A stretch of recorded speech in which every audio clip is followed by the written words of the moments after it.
zëm bi waay. frère am na yow. boo sa morom rek. ñu war ngeen naan ataaya. bàyyi ko foofu. dafa ci lii yow.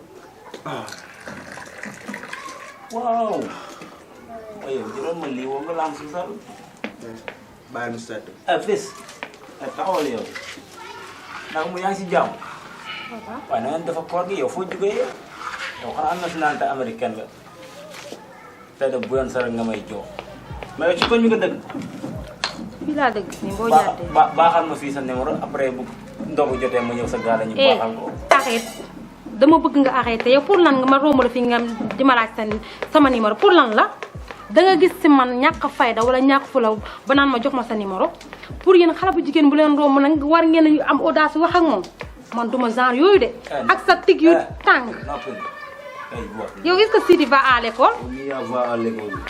da ngeen a yabaate bu ma la romb c'est la première fois et c'est la dernière fois ma romb la nga may arrêté. gis nga yow ba ma woon waaye yaa may bëgg a yab est-ce que yaa may dégg gaale fii chaque jour yaa ngi fiy ñëw mosuma fi am benn plaignant ak yow gis nga fii si da leen di bàyyi yaa ngi dégg gis nga kii xoolal sama rakk yi la jëm ay Fadila ñoom Zahra ñii yaa may dégg bugguma am yow benn coono dégg nga li ma la wax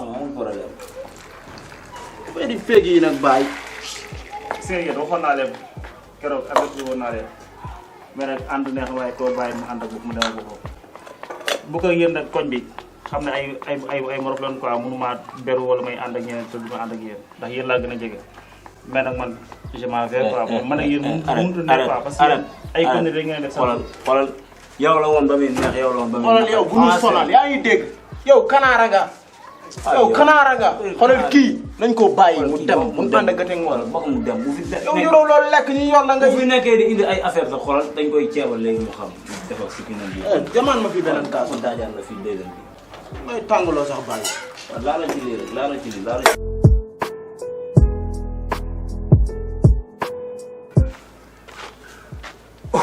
koor gi moom tey dama koo yëg tey maa ngi réew damaa xadd ci xaddam xar yi ak xaddam nag yi cee waay temps sama temps booy ko non koor gi yàq na lépp temps booy temps njoros léeg-léeg ma ne ay waay ku am ping radadan tandan alal surum le radadan tandan mu wàññi caayam ku am ping radadan tandan alal surum le radadan tandan mu wàññi caayam ku am ping radadan tandan alal surum le radadan tandan mu wàññi caayam waa di jaay ko am rabu nag comme rab nga ñëw ko sa waxukaay gi ni yaay yow est-ce que xam nga lan nga am instant bi nii yaa ngi am ñaari bàkkaar boo xam ne yaa ngi war di fekk beneen bi yaa ngi déranger nit ñi instant bi nii koor gi dañoo jàpp nit ñi tëdd bëgg a seetlu yow nga nekk fii di fekk yaa ngi déranger nit ñi ni yaay c'est bon nga changé nag ay lay yow foo ma toppee lay yow mbaa nëboo ma di ma ko nëbbu digi seetlu na lu ma laal nga ne déet ay lay mbaa nëboo ma acca noqale jàng wax naa leen daal gën na daal nga changé saa si war nañoo dolli seen éducation de ay booy bi rab bi de xaa ko sama bët sama kii bi day bët moo bon rab ma dallo ji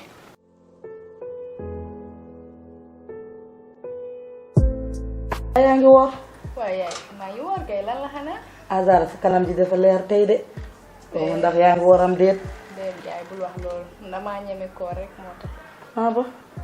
waaw baax na bu dee yaa ngi woor rek moom lu nekk si kanam rawul bët incha allah dinañ ko xam. waaye yaay du loolu sax. nan la. yaay bëggoon naa ñu waxtaan.